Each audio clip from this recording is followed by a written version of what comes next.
직무 분석을 실시할 수 있는데 우리가 이게 두 번째 과목은 직업 심리학이거든요. 직업 심리학. 이 스타일러스가 또 이게 충전이 떡 떨어졌구나. 그러면 우리가 직업 심리학 보면은 일부는 말이죠. 직업 상담하고 이론은 겹치는 내용이 많아요. 예를 들어서 홀랜드 문제가 상담하기도 나오고 심리학에도 나오고 뭐 이렇게 들쭉날쭉해요. 그 이론을 빼고 하면은 직업 심리학은 스트레스 이론하고요. 그다음에 심리 검사고요. 심리 검사. 그다음에 직무 분석 요 세 가지예요. 직무 분석. 그래서 보통 직무 분석에서 문제가 두 문제 내지 세 문제가 나옵니다. 스트레스 문제 한 두 문제 정도 나온다고 이렇게 보고요. 그러면 이것만 하더라도 5개면 5, 25, 25점이죠. 이렇게 봐야 돼요. 근데 직무 분석은 나올 게 뻔합니다. 아시겠죠?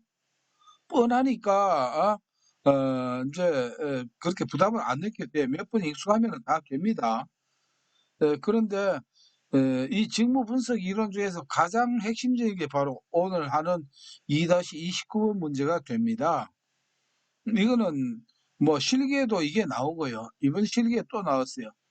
예를 들어서 우리가 지난번에 슈퍼 흥미사정기법 조조표 했잖아요.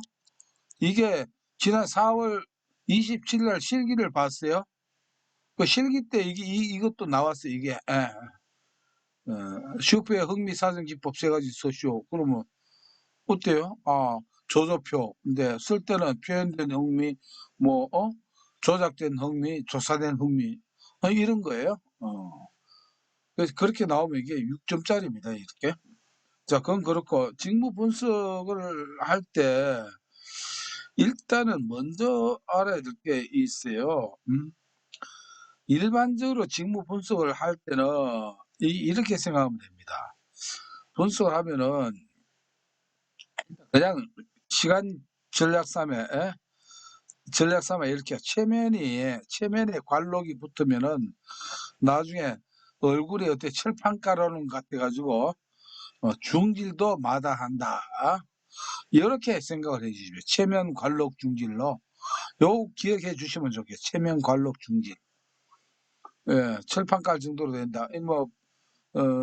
혹시 불교 계통에 계신 분들한테는 죄송합니다. 중질이 이런 표현을 원래 쓰는 건 아니거든요. 아닌데 속어입니다. 이거는요. 그래서 이해를 해 주십시오. 표현을. 체면에 관록이 붙으니까 중질도 마다하지 않더라. 철판 깔아가지고 이런 건데 그래서 이게 6가지 직무 분석 방법이에요. 그러면은 이걸 세부적으로 말하면 직무 분석을 할 때 체험법이에요. 그러니까 직접 한번 해 봐라. 이렇게 해서 그 사람이 하는 걸 보고 어떻게 합니까? 이 사람의 직무 역량을 분석을 하는 거예요. 이게 이렇게 있어요. 이게 인제 체험법입니다. 면은 뭐냐면은 면담이에요. 면담법. 면담이나 면접이나 같은 말입니다. 면담, 면접. 면담을 해 가지고 알아보는 거예요. 이게. 그다음에 관은 관찰을 해서 알아보는 거예요. 이 관찰해 가지고 알아보는 게 있죠. 이 관찰은 우리가 많이 쓰이는 방법 중에 하나죠, 관찰. 네, 관찰은 관찰인데 관찰과 다른 방법이 이게 뭐냐 록은 녹화법입니다. 요새 녹화를 하죠. 물론 이게 사생활 보호라든가 이런 게 있기 때문에 동의를 반드시 받아야 됩니다마는 녹화를 한다. CCTV라든가 녹화를 해서 왜 관찰법 한 사람 계속 지켜보려고 하니까 관찰법의 단점이 뭐냐면 시간하고 경비가 많이 들어요. 눈이 빠지죠. 몇 사람 그 관찰을 계속 하려고 하면은. 근데 녹화법은 기계가 하니까 그런 단점을 해소해 줄 수 있겠죠. 그다음에 중입니다. 중이 중요해요. 여기에서 이 6가지 중에 제일 중요한 게 중입니다. 중요할지 못할지 모르겠어요. 이게 시험에 제일 많이 나오는 게 이 부분이에요. 이거는 뭐냐면 중요 사건 기록법입니다. 중요 사건 기록법이에요. 중요 사건 기록법.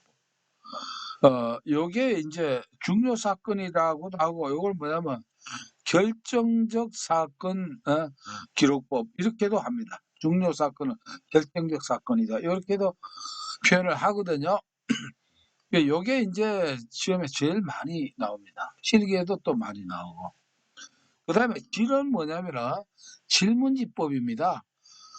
질문지법을 우리가 바꿔 말하면 똑같은 말이 설문지법하고 질문지법하고 같습니다. 아시겠죠? 설문지 나눠 가지고 하는 거예요.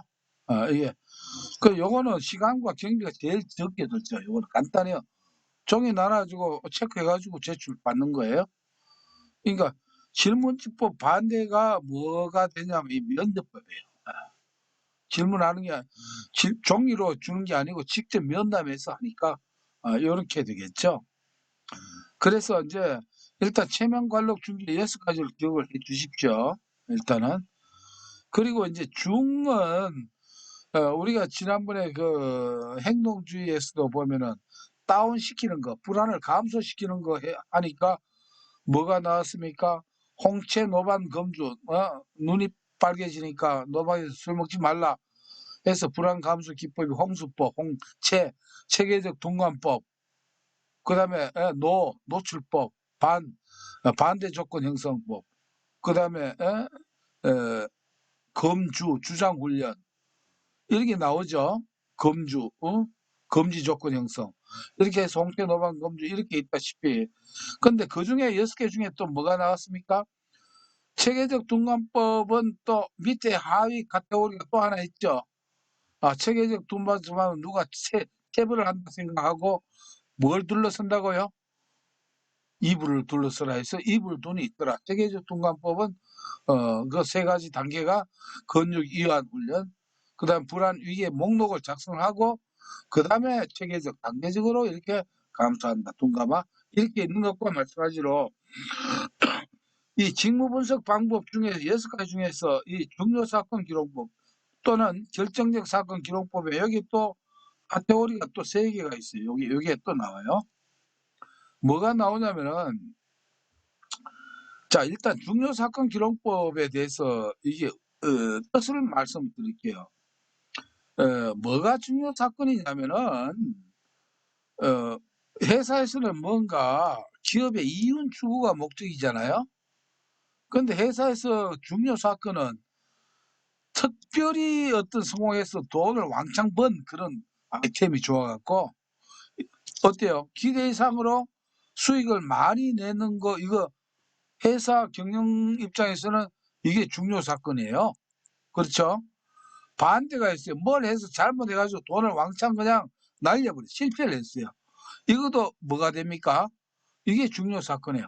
야, 크게 성공을 했거나 크게 실패를 했거나 이런 거는 뭐냐면 이거를 역사적으로 기록을 해 놓습니다. 왜?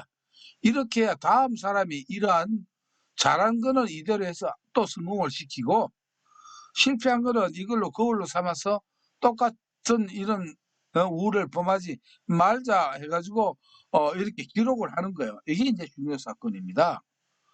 그래서 이 중요 사건 기록법은 나름대로 이렇게 목적은 그렇지만은 시험에 나오는 거는 뭐가 나오면 중요 사건 기록법의 단점이 나옵니다. 단점.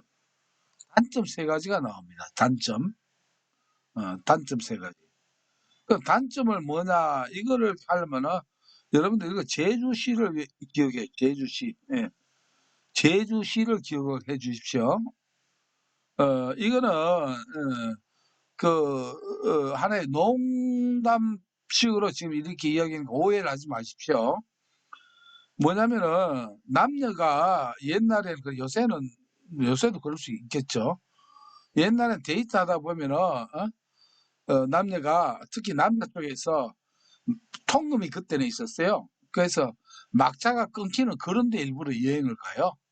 그래서 일부러 시간을 차 끊겼다라고 해 가지고 하룻밤을 거기서 새다 보면은 중요 사건이 결정적 사건이 일어납니다. 우리 김현정 님은 그런 걸 이해를 잘 하시네요. 이런 게 있었어요. 그 통금되면 차 끊기는데 일부러 그렇게 가요. 어. 그러면 그보다 더 심한 데가 바로 어디냐면 남녀가 제주시에 관광을 가면은 어떻게 됩니까? 이건 통금 끊기는 데보다 더 중요 사건이 일어날 수가 있다. 그래서 제주시를 생각을 해 주십시오. 그래서 중요 사건 하면은 남자 여자가 어디로 갔다? 제주도 갔다 이렇게 생각을 해 주십시오. 이 단점이 뭐냐면 죄는 제한적입니다. 제한적이라는 말이에요. 자, 그러면 중요 사건은 누가 기록을 하느냐면은 성공을 했으면 성공한 사람이 기록을 해요. 이게 사례 기록법이거든요. 실패를 하더라도 누가 기록을 합니까? 실패를 한 그 담당 업무를 한 사람이 기록을 한다 이 말이에요. 자, 그러면 여러분들 한번 보십시오. 역사도 보면은 이게 냉정하게 안 하거든요. 뭐냐면은 성공한 사람은 어떻게 합니까? 자기 그 성과와 관련되니까 좀 과장을 할 수가 있어요. 그다음에 실패한 사람은 어떻게 됩니까? 자기 실패를 최대한 감추려고 해요. 그래서 그 내용이 제한적이다 이 말이에요. 감추거나 너무하거나 이게 제한적으로 이렇게 기술하는 게 있다. 왜? 당사자가 쓰니까 딴 사람이 쓰는 게 아니기 때문에. 이게 단점이고 그다음에 주는 뭐냐면 주관적이라는 것이에요. 왜? 그 사람의 주관적 판단이 있었어요. 이렇게 이게 주관적이라고 하는 게 있고 그다음에 이거는 시는 뭐냐면 시간과 경비가 많이 들어요. 어, 뭐 데이트를 옆에 공원에서 하는 게 아니고 제주도까지 가려면 어때요? 시간과 경비가 많이 들지 않겠습니까? 그래서 이 중요사건 기록법은 그걸 하는 과정에서 어떻게 됩니까? 시간과 경비가 많이 듭니다. 특별한 이 프로젝트이기 때문에 그렇게 이 얘기를 해주시면 됩니다. 그래서 제한적이다. 기록 내용이 제한적이고 기록 내용이 주관적이고 그다음에 이거는 시간과 경비가 많이 든다. 요 단점이 별도로 출제가 됩니다. 그런 점 참고를 알고 넘어가면 되고요. 그다음에 이제는 이 본 문장과 관련해 가지고 이렇게 나옵니다. 자, 우리가 자료가 부족하다는 이 말은 이게 있습니다.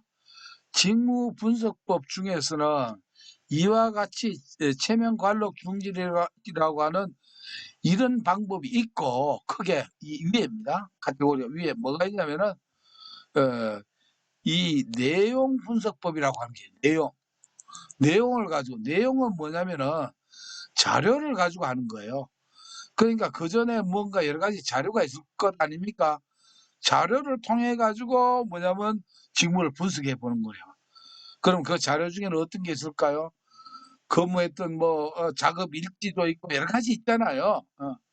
그런 걸 보고서 이 분석하는 게 뭐냐면 이게 내용 분석법이라고 합니다. 그런 걸.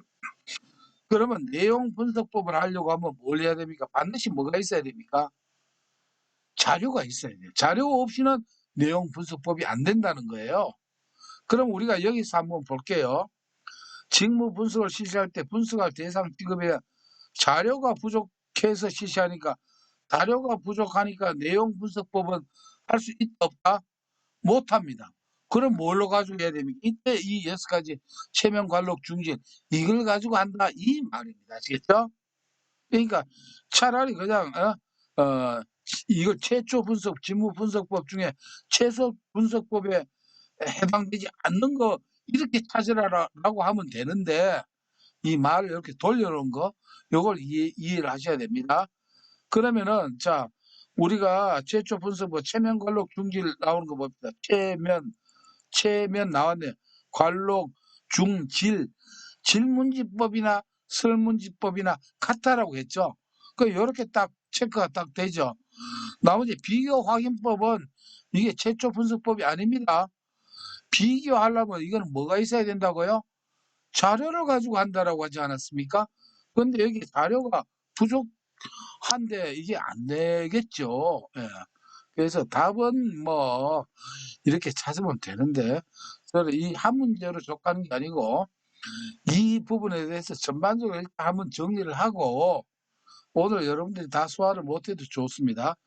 앞으로 나오는 과정에 다지면 된다. 이렇게 해서 이 부분에 대해서 설명해 제가 이렇게 시간을 좀 투자를 했습니다. 그만큼 중요하다. 항상 제가 중요하다는 것은 시험에 많이 나온다. 이렇게 해주시면 되겠습니다. 그 다음에 30번 문제입니다. 직업 발달을 탐색, 구체화, 선택, 명료화, 수능, 개혁, 통합에 이게 7단계예요. 예, 직업 정체감 형성 과정으로 설명한 것은 이리 나오는데 여러분들 이 7가지 외울 필요 전혀 없습니다. 아시겠죠?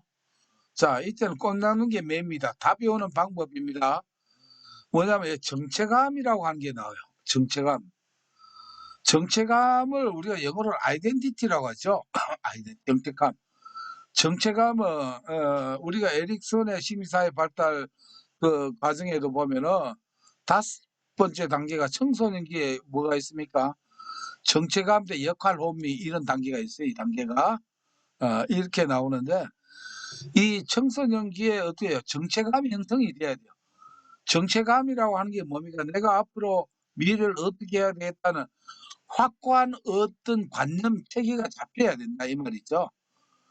그런데 청소년기 이게 안 잡히면 어떻게 계속 방황을 하는 거예요. 이래가지고 어떤 중요한 그 시기에 중요한 일을 놓치는 이런 경우가 이제 생기겠죠. 정체감은 결국 무슨 뜻이냐면은 물렁물렁한 겁니까? 단단한 겁니까? 단단한 거예요. 그걸 생각해 주십시오. 정체감은 단단한 겁니다. 굳어 있는 겁니다. 왜 이걸 이 얘기를 말씀드리냐면은 정체감과 여러분들 여기에 이론가가 나오는데 여기에서 단단하게 만드는 이름이 하나 있어요. 그게 뭐냐면은 타이트하게 만들었어요. 타이트하게. 아시겠죠? 이게 단단한 거예요. 아시겠습니까? 그래서 타이드만과 오하라의 발달 이론, 정체감 여러분들 7단계라 정체감 나오면은 반드시 타이트하게 만들었다. 얼마나 단단한지 꽁꽁 묶어놨어요. 이렇게 해서 답을 외우는 게 훨씬 낫습니다. 아시겠죠? 그리고 이 문제가 이렇게 자주 나옵니다. 그러면 이 단계 뭐 안 외워도 돼요. 아, 정체감 단단하지? 아, 타이트하게 만들었네? 이렇게 해서 이런 식으로 답을 외우는 게 훨씬 낫습니다. 예. 이렇게 해서 넘어갑니다. 앞으로 자주 보게 될 수 있습니다. 그 다음에 31번 문제입니다. 이건 뭐 검정색이니까 틀려도 상관없습니다. 이거 한 문제 틀린다고 해서 60점 따는데 전혀 방해가 안 되거든요. 그러나 그런 볼 때 사회 학습 진로 이론에서 삶에서 일어나는 우연한 일들을 자신의 진로에 유리하게 활용하는 데 도움이 되는 기술이 아닌 것은 해가지고 이렇게 나왔습니다. 여러분 크럼볼트 했나요? 유한학과라고 했나요? 아직 안 했죠? 뒤에 나올 거예요. 그때 가서 별도로 하고 그건 상당히 중요하게 높은데 요거는 아주 가끔 나오는 거예요. 이거는 진짜. 그러니까 틀려도 상관없습니다만은 그러나 그렇다고 해서 크럼볼츠가 우연을 행운으로 만들기 위해서는 중요 5가지 마음가짐이 이래서 호기심이 있네 융통성 낙관성 위험감이 있는데 이거 외울 필요가 없습니다. 아시겠죠? 참고로만 해놨어요. 여러분들이 암기를 해야 된다라고 하면 이렇게 안 하고 어떻게 해요? 박스에다가 색깔을 이렇게 해가지고 이렇게 제가 표시해 놓습니다. 참고로 하시되 이거는 감으로 때려잡아야 됩니다. 이런 문제는요. 이거 외우려고 어쩌다 한번 가물에 콩나듯이 나올까 말까 하기 때문에 이거 외우려고 골머리 터질 필요가 없다 이 말입니다. 넘어가면 돼요. 근데 봅시다. 살아가다 보면 우연한 일들이 생겼죠. 이럴 때 그걸 기회로 잘 삼는 스타일이 있어요. 그럼 한번 봅시다. 그냥 일은 때려치우고 그냥 보자고요.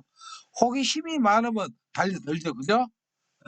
호기심 많은 사람은 뭐라도 있으면 도전합니다. 그 다음에 낙관성입니다. 낙관성이 있는 사람은 저거 해도 나는 잘할 거야. 성공할 거야. 무조건 낙관성을 가진 사람 이게 우연한 일들을 뭡니까? 그냥 보내지 않고 뭔가 접근을 한다 이 말이에요. 그러니까 위험을 감수하는 리스크 테이킹입니다. 아이고 저 위험하더라도 내가 지금 한번 해볼 만한 가치가 있다. 이런 사람은 우연한 일들을 어떻게 해요? 잘 접근해서 그걸 행운으로 만들 수도 있습니다. 그런데 자 주변에서 무슨 일이 일어나더라도 독립심이 강한 사람은 신경 안 써요. 그저 뭡니까? 마이웨이예요. 마이웨이. 예? 그래서 그렇게 생각을 해서 이 답은 독립심이 강한 사람은 주변에 우연한 일들이 아무리 일어나도 어떻게 해요? 꼼짝 않더라. 이렇게 생각하고 답을 그냥 익히고 넘어갑시다. 이거 외우려고 할 필요가 전혀 없습니다. 32번입니다. 신뢰도가 높은 검사의 특성으로 옳은 것을 했습니다. 지난번에 신뢰도 타당도를 시험 치는데 뭐 몸무게 갖다 놓고 이렇게 해서 뭐가 신뢰도, 뭐가 타당도 이렇게 말씀을 드린 적이 있습니다만은 신뢰도라고 하는 걸 다시 한번 정리를 해야 돼. 신뢰도에는 반드시 일관성이 나와야 돼. 일관성. 가장 중요한 게 일관성. 일관성이 있어야 돼. 정확성은 기본이고 일관성이 있어야 돼. 일관되게. 자, 여러분들 봅시다. 우리가 여론조사나 뭐 딴 거 보면은 신뢰도가 통계 조사를 해보니까 95%다 이래 나왔다는 말은 무슨 말이냐면은 지금 현재 신뢰도가 95% 나왔다는 것은 이걸 다시 동일한 상황이 하더라도 이와 같은 수치가 나올 확률이 얼마다? 95%가 된다 이 말이에요. 이게 일관되게 나온다 이 말이에요. 이 말입니다. 95%가 나와. 똑같이 하더라도 95%가 나온다. 이런 동일한 결과가 나온다. 95%.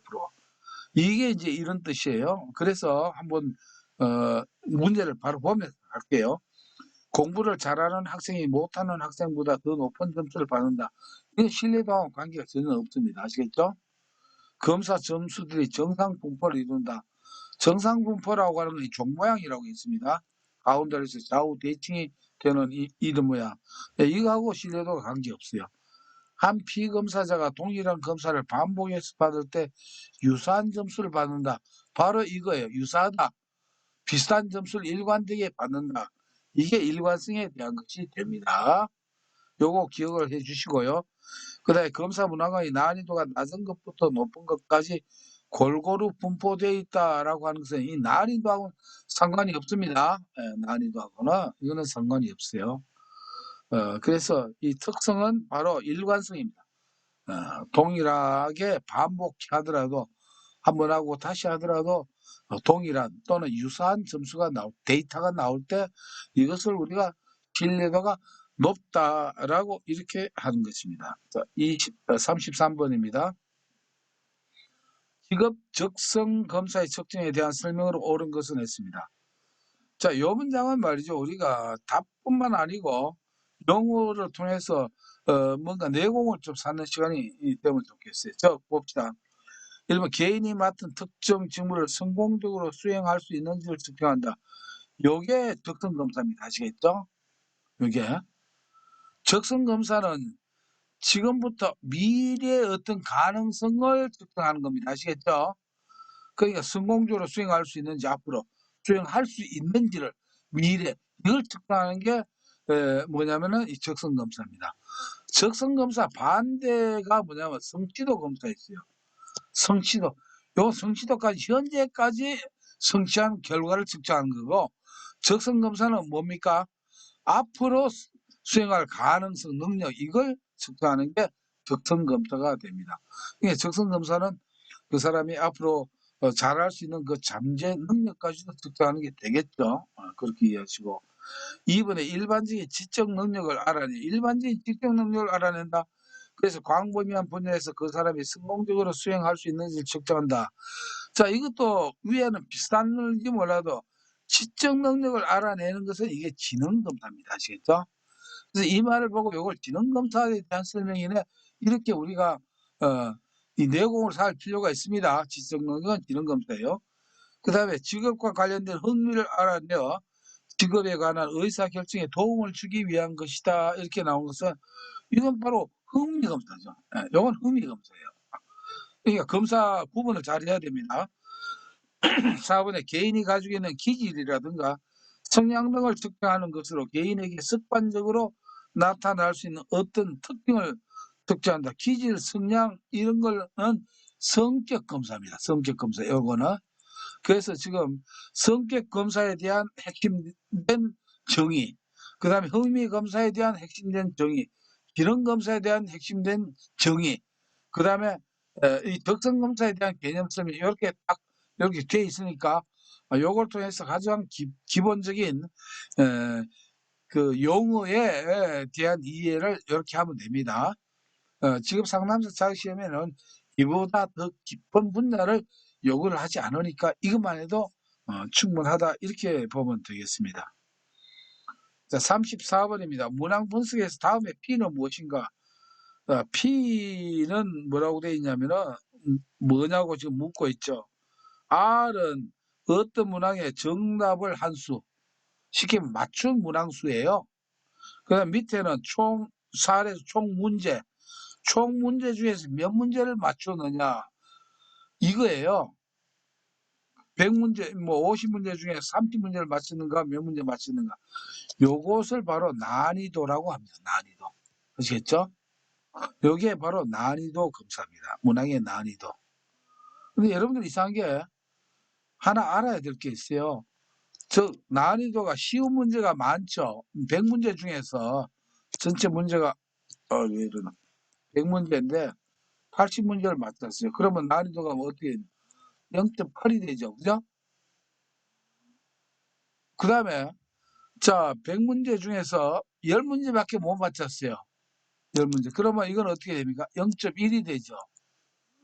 자, 왜 이 말을 제가 드리냐면은 쉬운 문제수록 난이도 점수가 높아요, 낮아요? 0.8 높잖아요. 0.1보다는. 10문제밖에 못 맞췄다는 건 문제가 어렵다는 말이거든요. 그런데 수치는 어떻게 0.1로 나오죠. 즉 이 말은 난이도는 말이죠. 값이 낮아야 어렵다는 거 이걸 아셔야 됩니다.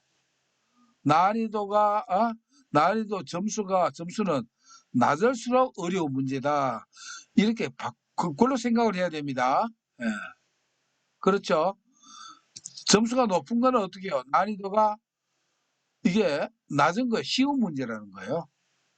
요거를 반대로 신뢰도하고 반대입니다. 신뢰도는 점수가 높을수록 믿을 수 있는 거고 낮을수록 못 믿을 수 있는 건데 난이도는 점수가 낮을수록 난이도는 높아요. 이게 수치가 낮을수록 난이도가 높고 수치가 높을수록 난이도는 어떻습니까? 낮는 거예요. 이게 쉬운 문제다 이런 뜻이 됩니다. 요걸 표현할 때 요거를 이해를 해 주시면 되겠다 이렇게 보면 됩니다. 그 다음에 35번입니다. 승진을 하려면 지방 근무를 해야만 하고 서울 근무를 계속하려면 승진 기회를 잃는 경우에 겪는 갈등에 이어 갈등이 이게 스트레스 이론입니다. 갈등은 스트레스 이론인데 이런 경우 많죠. 지방 가자니 내려가기 싫고 계속 좋은 도시에 있으려고 하니까 승진 기회를 잃는다. 이런 경우 같으면은 이럴 때 우리가 이걸 하지 마요. 갈까 말까 이렇게 생각하세요. 이걸 이론적으로 제가 설명 안 드립니다. 다 배우는 게 좋아요. 가느냐 마느냐 접근하느냐 회피하느냐 이걸 접근 회피 갈등이다. 이게 답을 외우는 게 나아요. 이걸 뭐 또 어떻게 이렇게 설명하면 더 혼란스럽습니다. 이거는 갈까 말까 접근할까 갈까 말까 접근 회피 갈등이다. 이렇게 보면 되겠습니다. 그 다음 36번입니다. 답은 무엇에 관한 설명인가? 실제로 무엇을 재었는가의 문제가 아니라 검사가 잰다고 말하는 것을 재는 것처럼 보이는가의 문제이다. 이 말 이해하기 힘들죠, 그죠? 뭐라고 하는지 잰다 뭐 어떻게. 근데 뒤에 문장을 보면 됩니다. 앞에 문장 몰라도 저 검사를 받는 사람들에게 그 검사가 타당한 것처럼 보이는가를 뜻한다. 요 말은 여러분들 들어봤습니까? 안 들어봤습니까? 안 들어봤다. 기억이 안 나서 또 들어봤다 하기도 뭐하고 애매합니까? 자, 우리가 타당도 다시 한번 이제 복습을 합니다. 타당거리는 길이라고 했죠. 타당도의 종류 네 가지. 그러니까 뭘요? 걸어서는 못 간다. 준비한 구루마의 안내를 받아서 간다 해서 타당도의 종류는 네 가지가 있습니다. 그래서 준거 타당도, 구성 타당도, 안면 타당도, 내용 타당도 이렇게 네 가지가 있다고 했습니다. 그런데 이 중에 준거 타당도, 구성 타당도, 내용 타당도 이거는 전부 다 뭐냐면은 이 검사를 하거나 이 관계에 있는 사람들이 하는 거예요. 근데 안면 타당도 이야기할 때는 요거는 특별히 누가 한다? 검사를 받는 사람이 판단하는 타당도라고 했습니다. 안면 타당도. 눈으로 대충 보고 맞네 아니네 이렇게 판단하는 거예요. 그래서 실제로 무엇을 재었는가 내용이 중요한 게 아니다 이 말이에요. 검사를 잰다고 말하는 것을 재는 것처럼 쉽게 말해 여러분들 이렇습니다. 지금은 CBT 컴퓨터를 하니까 그렇지 22년 1, 2회까지만 하더라도 직업상담사 시험에 가면은 학교에 교실에 가서 자리를 배정을 이렇게 해줍니다. 해주면은 컨닝을 방지해서 여기는 직업상담사 시험 친다. 딴 데는 임상심리사 시험을 치고 좌우에 사람이 바뀌어요. 그래서 내가 여기 직업상담사 시험은 몇 자리 건너서 여기 직업상담사 시험 이렇게 동시에 이렇게 시험 시험 종목이 다 옆에 있으면 컨닝에 이게 부정행위가 있을 수 있기 때문에 그러면 감독자는 말이죠. 시험 감독관은 땡 되면 여기 30명이면 30명 문제지를 가져옵니다. 가져오는데 자 일단 나눠주면서 한 5분 정도 시간을 줍니다. 자기 해당 분야 시험지가 맞는가 안 맞는가 그것만 확인하라 그래요. 풀지는 말고. 왜 그러냐면 직업상담사 시험 치는데 이 중에 임상심리사 시험 치는 사람도 있단 말이에요. 그러면 시험 문제지를 잘못 배부해주면 이게 시험이 안 되잖아요. 그래서 자기 시험이 맞는가 그것만 보는 거예요. 잰다고 하는 건 내가 직업상담사면은 이게 직업상담사 문제지가 맞는가 안 맞는가 이게 문제가 안에 내용이 중요한 게 아니고 이걸 확인. 즉 그래서 이 말이 어려우니까 뒤에 또 한번 설명을 했죠. 검사를 받는 사람들에게 그 검사가 타당한 것처럼 보이는가. 직업상담사 시험 문제가 맞는가 안 맞는가. 이거는 누가 판단합니까? 그래서 보고 만약에 당신 해당 시험이 아니면은 이 얘기를 하라고 하거든요. 틀리면은 빨리 교체를 해야 됩니다. 이런 것을 우리가 안면 타당도로 갑니다. 눈으로 대충 봐서 내 시험이 맞네 이렇게 아시겠죠? 안면 타당도는 검사를 어렵게 생각하지 마시고 위에 문제 몰라줘요. 핵심은 요거면 검사를 받는 사람들에게 판단하는 거예요. 검사를 받는 사람들이. 자, 37번입니다. 크라이티스가 개발한 직업 성숙도 검사라고 해서 자, 우리는 아까 예를 들어서 로키스트와 데이비스 보면은 MIQ, MSQ, MJDQ 검사지 만들었죠. 크라이티스도 우리가 앞에 있지만은 현실에 적응하기로 결정했다라고 이렇게 쭉 나왔죠. 변별 진단법에 윌리엄슨의 불모무하고 비교를 해가지고 제가 설명을 드렸지 않습니까? 그럼 크라이티스도 또 검사가 만든 게 CMI입니다.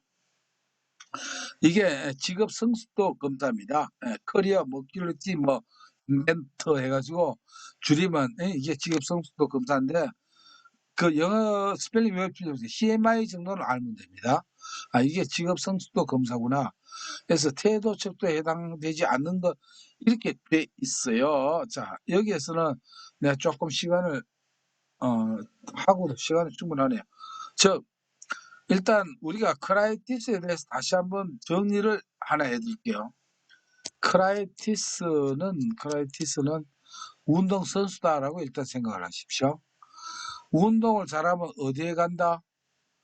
운동을 잘하면 나중에 국가대표가 훈련 받는 상태가 태릉 선수촌입니다. 태릉인데 태릉이라고 합시다. 아시겠죠? 태릉 선수촌이라고 합시다.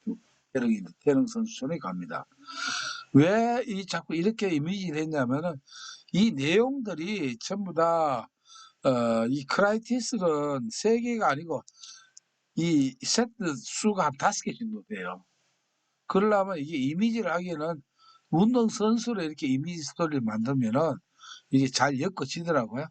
근데 여러분들이 더 잘 엮는 그게 있으면 저한테 좀 알려주세요. 하다 보면 아이디어 가지고. 이거보다 더 좋을 것 같아 있으면은.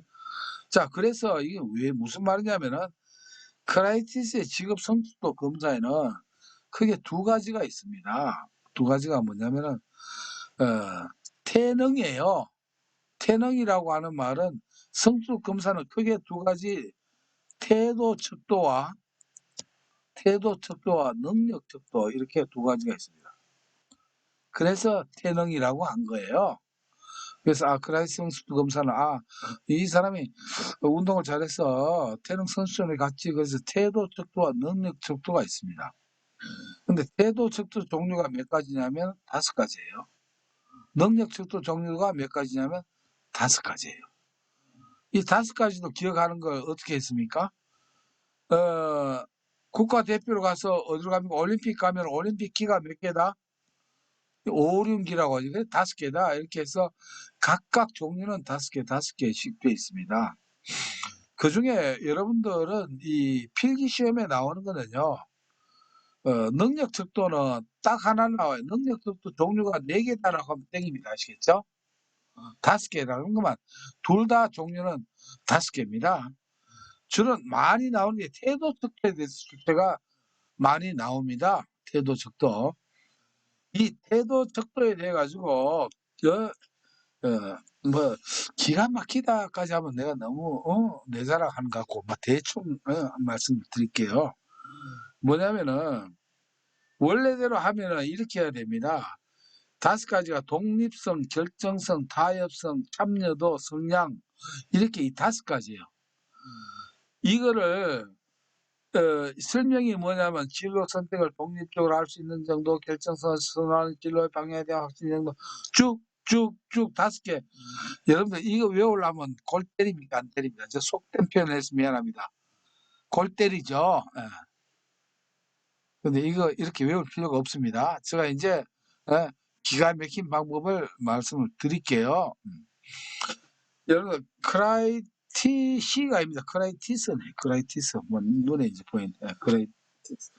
자, 여기에서는 이미지 스토리를 한번 생각해요. 운동 선수인데 그냥 다쳤단 말이에요. 다치니까 현실에 적응하기로 결정했다라고 해서 분류법이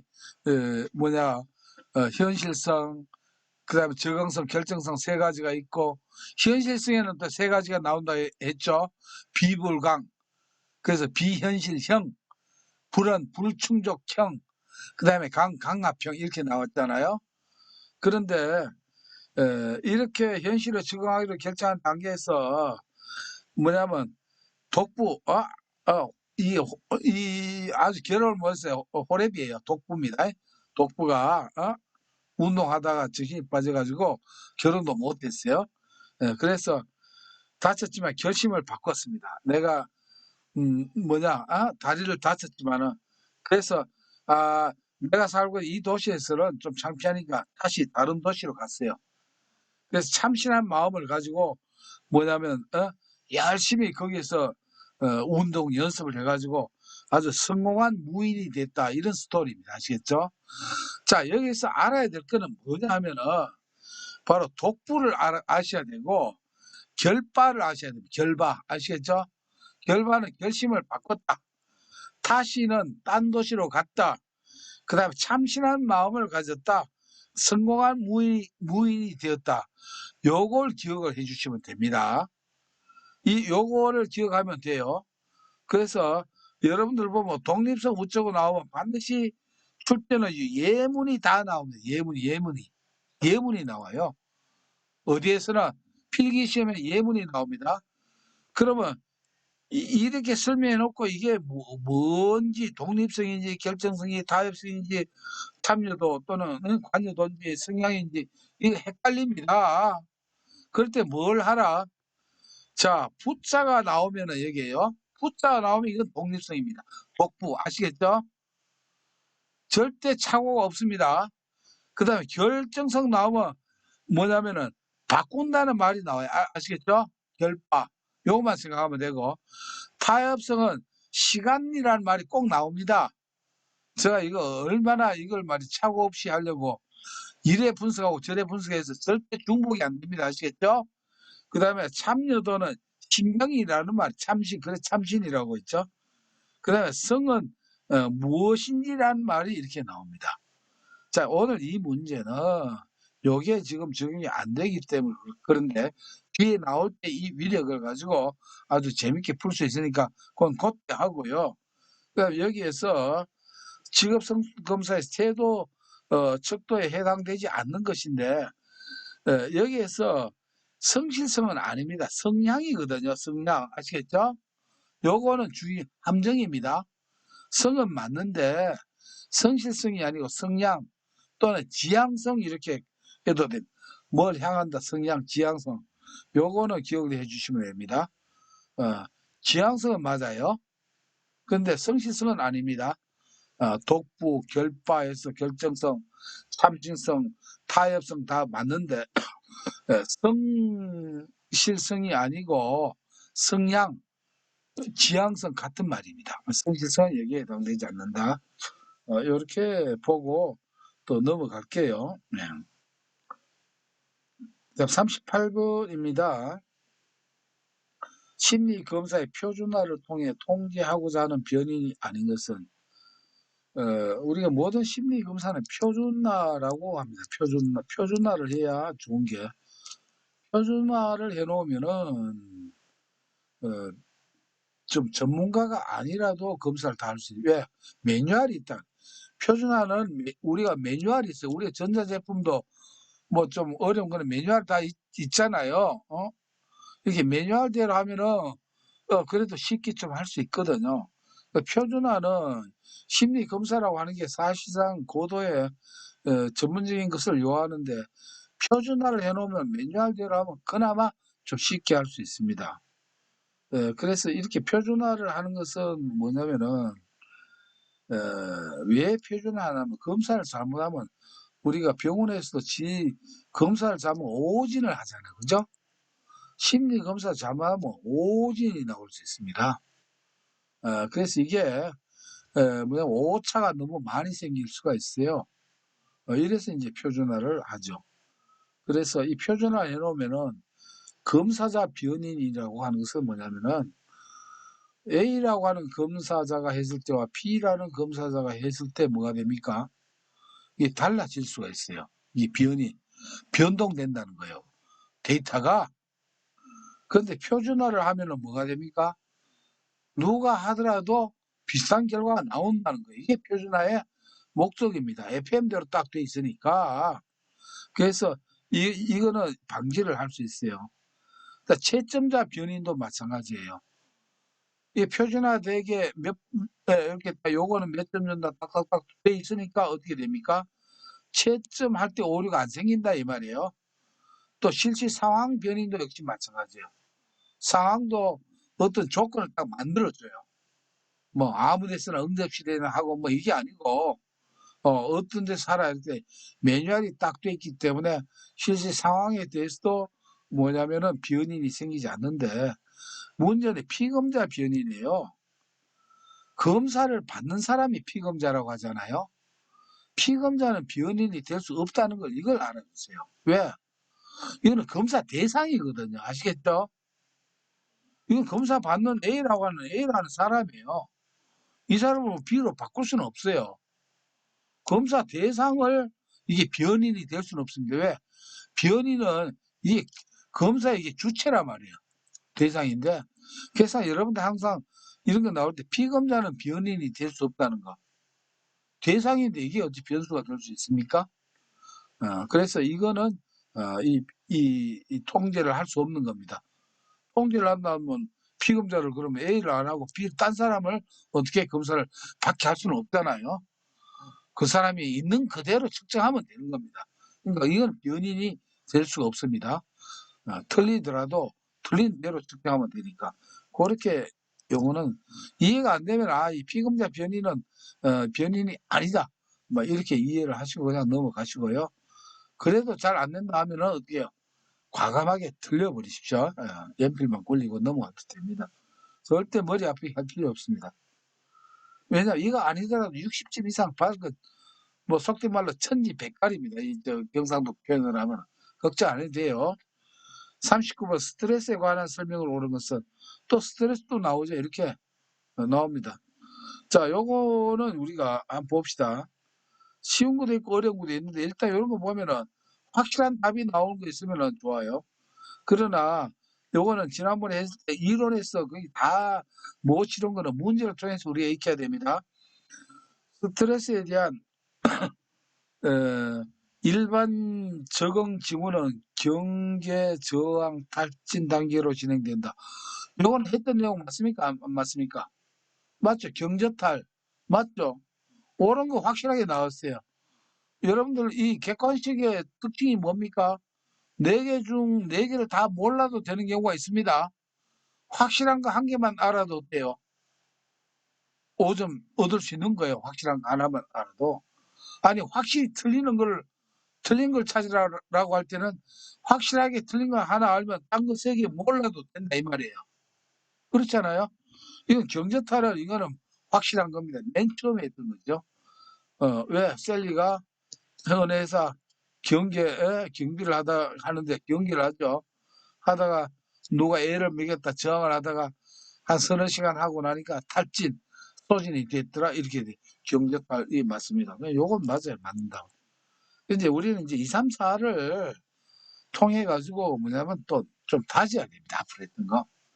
자, 1년간 생활 변동 단위의 합이 90인 사람은 대단히 심한 스트레스를 겪는 상황이다 이렇게 되어 있는데 이거는 무슨 말이냐면 이 말대로 1년간 생활 변동 단위가 90이면은 일단 결론부터 말씀드리면 이거는 신선보다 더 고요하게 스트레스 안 받고 사는 사람. 그러니까 신선도 아마 이런 신선도 없을 거예요. 산에 가도. 왜냐면은 이게 하루가 아니고 1년이거든요.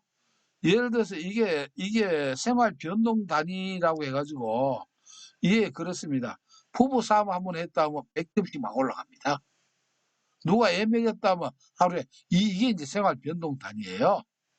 누가 말다툼했다 그러면 또 한 100 몇십 점 이렇게 돼요. 그 1년 동안 되면 보통 보면 최하 1000점에서 만점까지도 막 올라가. 이 생활 변동 단위. 점수 체크하는 거. 근데 이게 뭐 얼마 점수다 여기까지 읽힐 필요는 없어요. 골치 아프게. 그러나 90이면 이거는 산신령도 이 점수 이상 더 나올 거예요. 그러니까 이거는 안 맞다. 1년 동안 이렇게밖에 안 나오면은 그 다음에 3번 A 유형의 사람은 B 유형의 사람보다 스트레스에 더 인내력이 있다. A 이 말이 틀리죠.